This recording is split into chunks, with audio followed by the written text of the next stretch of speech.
we understand the power of family and we understand the power of parents. Parents will have influence in the heart and life of a kid, whether it's good influence or bad influence. Surely because of the amount of time that parents and kids and families will be together, there will be influence there. You will only have about 40 hours in a given year as a small group leader if you invest in these kids. And let's say you take them to a camp, Kid Jam, or another camp. We can double that to 80 if you want to. But you still have a limited number of hours that you're going to have with a kid that you're going to spend with them. That's represented by this. The family, by default, is going to have 3,000 hours in a given year. And so you just got to recognize the magnitude and the impact that family will have in the life and heart of a kid. That's just going to be by sheer nature of the way family is designed. They're going to have influence. Now, here's the point. The point is, if you're going to have influence in the life of a kid, you can't just ignore the family. You've got to understand that it's important for you to partner with the family in every way you possibly can if you want to have more and more influence. I actually think one of the greatest ways to partner with a family is not even by creating programs, but it's by leveraging the small group leader to see their role with the individual few or the individual kid or the few they have as a connected thing to the family and the parents. So they're asking the question. So you as a small group leader is asking the question, how can I partner with this family and how can I partner with a parent? For example,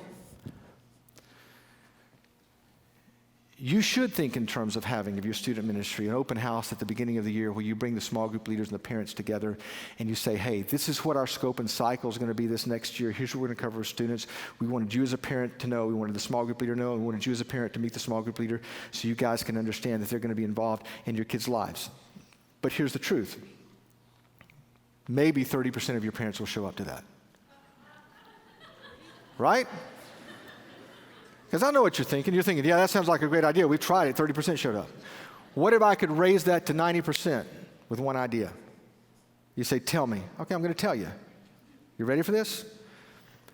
If Gail, who's in charge of 6 or 9 7th grade girls or 5th grade girls or whatever her role is, decides with the other 60 or 70% of parents that didn't show up that she's going to invite some of them personally to Starbucks to sit down and say, oh, by the way, this is what they gave us. This is what we're going to talk about, scope and cycle. And she invites those parents into a personal, invitation-driven experience. I guarantee your percentage will shoot up to about 90% because I've very rarely met a parent who got a phone call from someone who said, listen, I'm going to be your small group, your son or daughter's small group leader for the next year, and I would love to just hang out with you for 15 minutes to just tell you what we're going to talk about. But it means you're leaning into the small group leaders and you're saying, this is something we need you to understand as part of your job description because we got to partner with parents. There's some practical application stuff here I just want you to make sure you understand and you see here. It means you cue the parent, which is kind of what I just described and explained, that you're helping the parent know what is happening in the life of their kid and their son and their daughter so they understand the plan and so they understand the strategy, so they understand when camp registration is going to happen or what's going to happen at camp, or they understand what the plan is going to be this next month in content and curriculum as you're teaching their kids. So you leverage your life as a simple way to send an email, to send a text. By the way, one of the greatest ways, and I know that you talked about this today, is using Facebook to leveraging it to cue the parent. It also means that you honor the parent. It means that parents understand, don't miss this, parents understand that you're not their enemy, that you're on their side.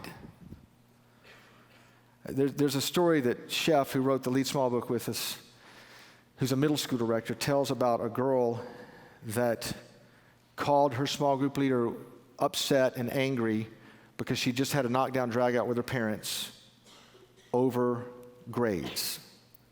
She'd had a bad report card, she got a knockdown drag out with her parents, walked out of the room, went up to her bedroom, slammed the door, and called her small group leader.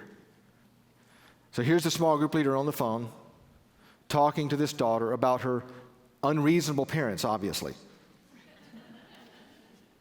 And in the conversation, the small group leader was wise enough, even though the small group leader was a college student, she understood this principle. She was wise enough to say, well, you know what, I've met your mom before, and I don't think your mom is your enemy here. And why do you think, she started asking questions, why do you think your mom got upset, and do you feel like you pushed through, and is there a better strategy we could come up with? And so, to make a long story short, in the conversation she was having with this teenage girl, They came up with a plan and a strategy. She changed the way this girl saw the conversation happening with her parents. The girl walks back downstairs and says to her parents, listen, I've been on the phone with my small group leader. I feel like I overreacted. You're right. We talked about a plan to improve my grades. What if we do this? How do you think that changed or affected the attitude her parents had toward the small group leader in the church? Simply because she honored the parent. Don't make the mistake in your ministry of leveraging yourself as the hero and the parent or the family is not the hero. Because when you help the family win, you help the parent win, you help the student win. Now, are there situations where parents are abusive and wrong? Oh, absolutely. But those are the exceptions. And we still need to look at those through a very, very careful filter. But ultimately, at the end of the day, when families and parents know you're honoring their family, and that also means that you reinforce the family. This is some practical tips here, just practical tips. That means you don't plan your gathering for your small group on Christmas Eve. You get it? And you understand the power of doing that and leveraging that in the right way. Another illustration related to this has to do with a girl who grew up in our student ministry who's one of our greatest volunteers. She worked with kids and she worked in our Kid Stuff production. You met this girl. She is just the dream of a teenage volunteer. She's just unbelievable. She came to me her senior year in high school. Her name is Caitlin, and she said, I have a dilemma. Nobody really knows this. I need to talk to you about something, but I've never been baptized. She said, I'm a Christian. I believe in Jesus, but the reason I've never been baptized is because my mother will absolutely go crazy if she thinks I'm going to get baptized because she hates this church and she hates Christianity. And I don't know how to handle it, but I feel like before I graduate, before I walk away, I want to get baptized. What do I do? So I said, here's the thing. I don't know really exactly how to navigate through the waters with your mom and your relationship with her and how that relates to this, but I would at least like for you to go back and sit down with your mom and have a discussion. Have a conversation about the fact that you want to be baptized, and we'll baptize you, but I just want you to have a conversation with her about it. She comes to me the next week and she says, okay, I talked to my mom. She's cool with it. I'm going to do it. I want to be baptized. And so we do this thing called birthday celebration where we have, all the kids and teenagers who've made decisions to trust Christ. We put their story on video, then we baptize them. It's this big, gigantic production. We have birthday cake. We have the small group leaders there. We have family there. It's a packed auditorium just around the idea of here are kids who've said they've trusted Christ, and we want to make it a big deal. At the end of it, we invite, the parents and the small group leaders to gather around, the person they've come to watch, and we have this prayer of dedication. So we get to the end of this birthday celebration. Caitlin's on the stage with these other kids and teenagers. She's standing there, and I invite the small group leader and whoever is significant in her life to come stand with her and with the other kids. And in the back row, I see this lady get up and start walking down the aisle, carrying a dozen roses. It's Caitlin's mom. And she walks down the aisle, up the stairs, onto the platform.